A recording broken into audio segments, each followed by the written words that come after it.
What's up, guys? Just wanted to give you a quick update and show you how everything's going and go over some of the techniques I'm using to keep these seedlings going. Before I go on, I'll tell you what I have.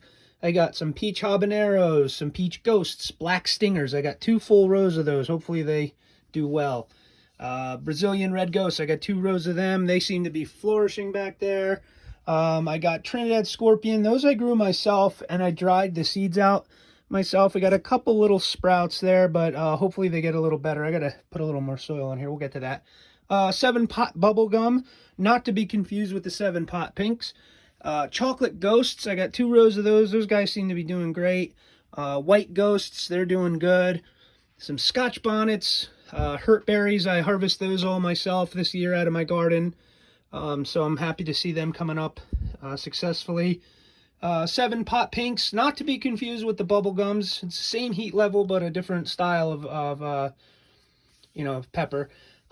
Chocolate scorpions, chocolate habaneros, chocolate reapers, 2 rows of those. Those seem to be doing great.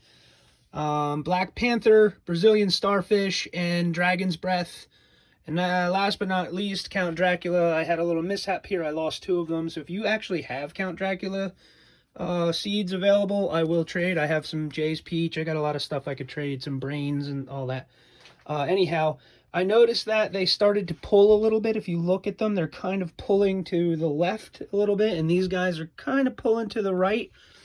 So I dimmed down, or actually I turned down the amount of time that I have my grow lights on. I have my grow lights mounted up here, 2 of them, and they're all LED. They're super, super economical.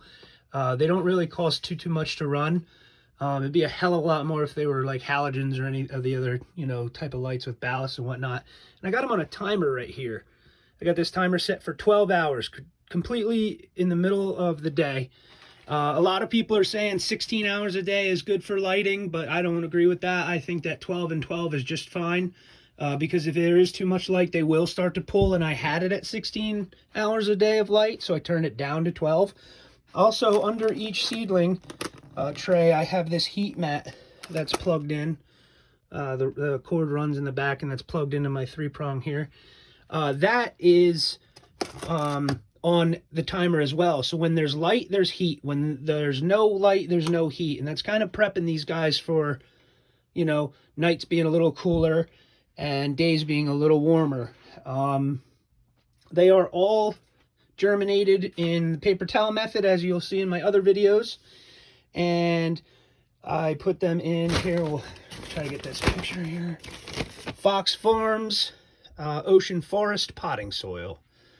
All right, and I use a little bit of Tiger Bloom. I know you're not supposed to use it until they're a lot bigger, but I figured a little dab of it wouldn't hurt. And I got it in my deck sprayer here. Just give it a couple pumps. This is a 2-gallon one, which really makes it, convenient, not having to bring a gallon of water up and down the steps every day.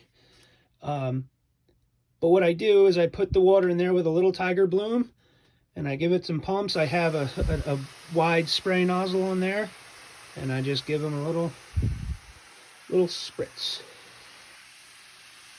So that's how I got it all set up right now. I'll check back in with you guys in another couple weeks, and we'll see who's doing what, and drop your comments below who you think is going to be the highest growing pepper. And if you have any tips and advice, I'm looking for help with the 7-pot pinks, the 7-pot bubble gums, and the black stingers as well. I haven't really found too much to read on them, as well as some stuff on the Brazilian starfish.